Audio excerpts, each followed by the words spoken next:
Yo, what is good, my anime faithful? What is good, yo?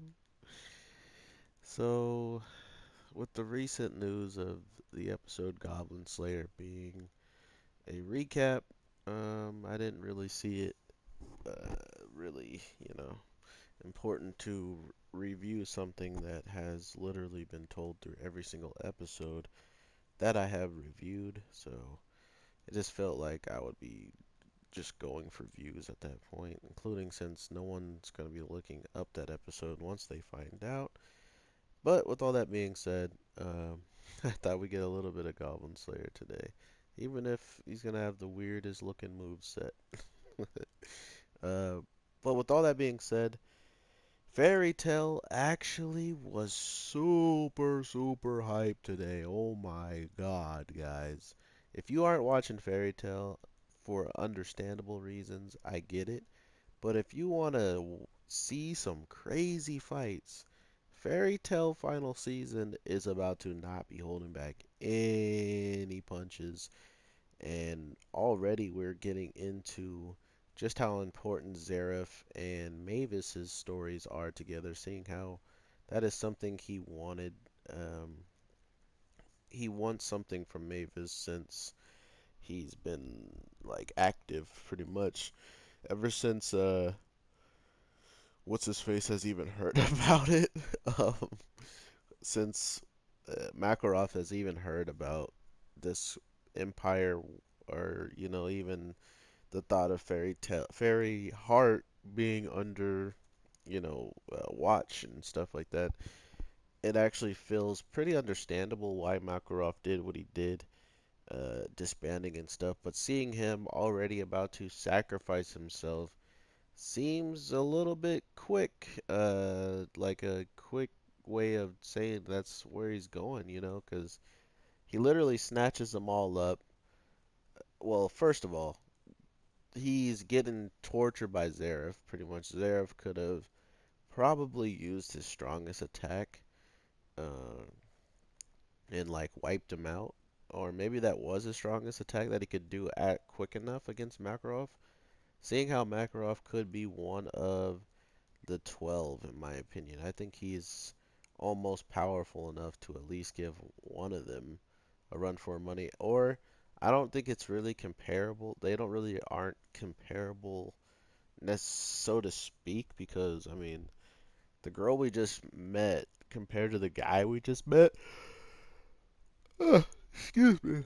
I honestly feel like there is a pretty close resemblance to their power, in the sense of it's like how much it can do all together. It doesn't feel like it was something like they're two huge light years away. Look, why would he? But and I only say that to mean like the girl could change the whole like that place they were fighting on just then and running and had all that time to get away and stuff.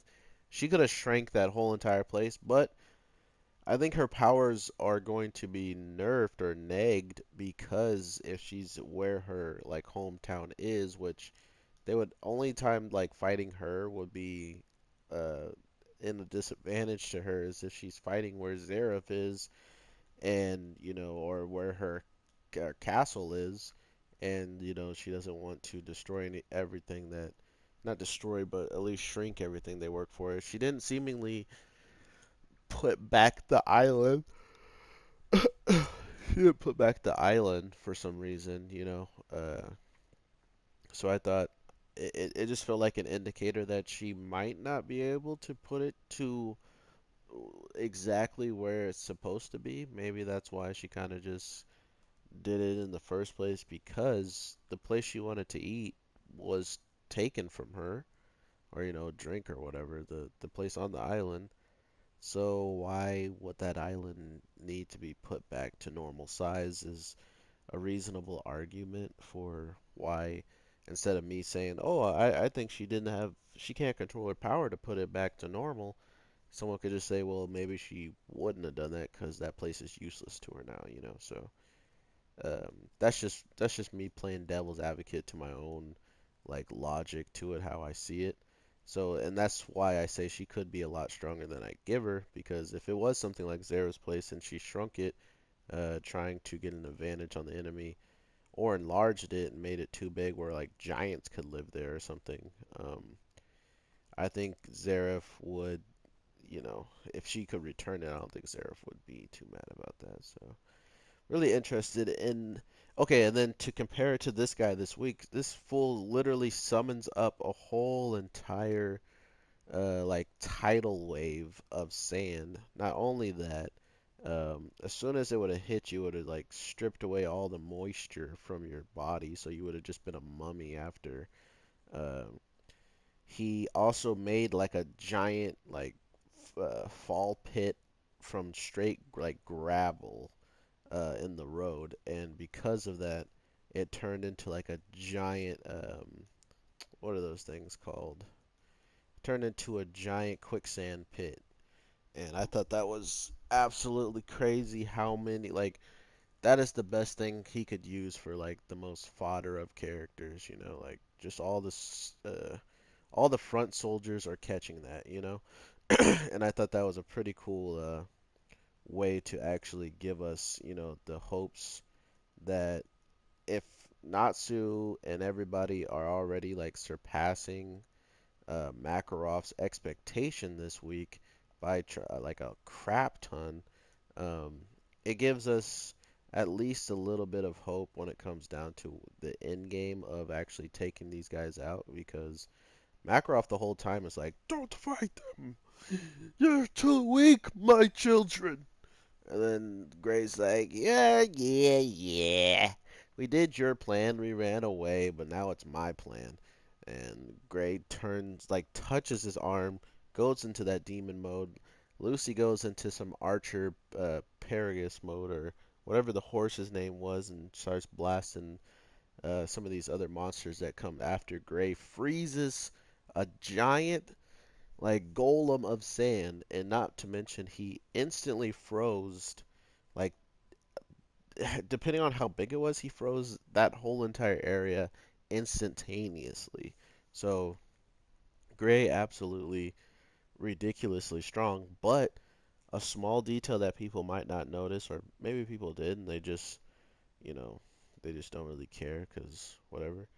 Um, is Gray doesn't use that form at all after he gets off the car. So, excuse me. So, with that being said, it just goes to show me that regardless of when he's, goes into that mode, sure, he's like super strong, but at the same time, it takes that much of a toll out of him to actually do stuff like that. Like, he did the instant, like, freeze, and then he shot like a couple of like he froze like a couple of like Aerodactyl looking sand monsters in the air with that power, and he didn't use it anymore. Or you could argue that he was keeping his durability up just in case they did end up fighting some more. But with all that being said, it was just cool to see that Makarov still had his expectation for his children, and maybe didn't expect them to be able to grow so quickly, but it just goes to show you that regardless of all that time that has been spent, they have grown like tremendously. And to mention the most tremendous growth, man, oh, it was amazing to see Loxus dropping like a nuclear strike force of a freaking electric bomb down on this Sandman. And supposedly he gets saved because a man named August, which I think, if I correctly remember, some people did a ranking on these characters. I didn't really care to like read into it, but if I would make a ranking video, I would probably put the strongest guy either the first strongest or the second strongest as my title or my thumbnail, so you at least see that one of them who's super broken is this guy, and you should learn why he's stronger than other ones. Um, so for this, August was their clip nail, and that's kind of all I'm going off of. He could be the weakest out of all of them, but the way he put a barrier up and supposedly stopped Loxus's attack from even reaching the sand guy, Agil, I think it was his name, or Agi, like that is ridiculously nuts, man. And not only that, the fairy tale, like they didn't notice it either because they're already like moving once Loxus did the attack, and it didn't have enough time to disperse by the time it was over. But from what we see, how did that dodge? That was dirty. But from what we see, they didn't even notice the barrier went up. They didn't even notice another presence there. And even August is his name. He's like, I losing comrades is hard. Like it doesn't feel good. And I think he's also talking about Zareth and stuff like that, his leader. We know how Zareth likes to cry. We see him crying like for like 7 seconds in the previews, man. Holy crap. But we're gonna learn just what Mavis and him were up to in the past, because we did see a glimpse of it in Fairy Tale Zero. So I'm really interested now to see what this whole like her own sin that she committed and stuff. It sounds like there's something much deeper that she just happened to leave out of the story, you know. So we'll get to see just what all this is about. But Loxus, I am so glad to see you back. Look, that's a shout out to him right there. Loxus shout out. um, but I'm so glad to see him back. Not only that, his legion of people that are pretty broken when they want to be. Uh, they all are pretty strong. But the one person that that kind of stood out to me and had some interesting dialogue was the girl that always keeps up with like Urza. She's like one step behind Urza, maybe. The girl who can turn into different beasts and stuff. She literally says that she's been training. Like if Loxus has been training and that's where he kind of got all that power from, like extra power, I could only imagine what Merlin could do with that, with this amount of beast transformations that she has, what she could do training for a whole year with them. Oh my God, like everybody on my mind right now in Fairy Tail are absolutely monsters, but the one monster I still need to see, and the one thing that really made me think of him, uh, was Makarov and his new outfit. When he had like close-ups where it was just his head, he had the same looking like jacket, coat, or like I don't know what you would call it, or like a cape or something, vest. It looks exactly like Gildart's for a second. Like him and Gildart went out and shopped, and they were like, "Oh yeah, these would look pretty cool. We should wear these every time we travel," type of deal. Um, like I was like, "Oh, he's got to like show up maybe, or he's got to be important." You know, like come on, it's Gildarts. He's one of the biggest thing in Fairy Tail, if not the biggest thing in my opinion. Um, but the weird part of it is also the another person that we know isn't showing up is Mystigan. Or have we debunked it that Mystigan is really so just because it's Jalal, he started going by Jalal, or what? I forgot what happened to Mystigan, to be honest. I think a whole arc happened with that, and I completely am spacing it right now. So if anyone in the comments actually gone this far in the video, could you let me know what Mystigan, what truly happened to him overall, and if he's still in it, or if he's just the Jalal now of the people that are like going around? Because I feel like that Jalal actually is the one with them. Like he didn't die because he remembers like the battle with Natsu and stuff, right? So that should be that Jalal. And then the one from the future, did he stay in his own? Did he go back to his own timeline? I don't remember. I thought he came back with them. But with all that being said, if that is the case, that means Loxus and Gajil or Gaj Gajil, uh, Loxus and guild arts are pretty much the strongest people, and we gotta hope that they pretty much hold it down if Natsu, Gray, and all them don't, plot through it. So, thank you guys for watching. I am going to get out of here. This fairy tale is absolutely hype. There was so much fighting in it because literally it just picks off with Makarov getting saved and then them getting chased down. Oh my god. But then you got the nostalgia moments. Like Fairy Tale Final Season literally is nostalgic, old school fairy tale with new, greater levels of power. So all the people who were fans and all the people who didn't mind to look through how the plot is being filled in, this is heaven for us. But for all those people that already hated Fairy Tail for whatever they hated Fairy Tail for, you're still gonna hate it. It's just now they're even stronger, and even the person who's their master, who supposedly should be able to sense magic, still couldn't understand their magic levels until he saw it for first hand.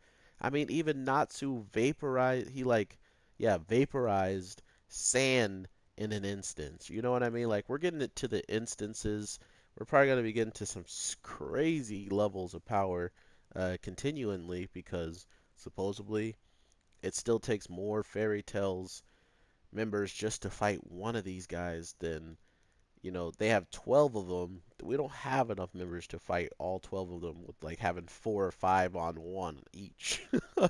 We just don't have that type of manpower. But then with Loxus coming in showing his prowess, it just goes to show you that someone is higher rank in the Spriggan army just because when he saw that lightning, the guy with the sand didn't really react the way I expected him to. So if that's his way of reacting to that type of amount of attack and he was just going to take it full on, like he took swords in his body and turned himself to sand, but would he be able to survive a straight up electric bolt? Who knows? But shout out to Loxus and my anime people. Peace.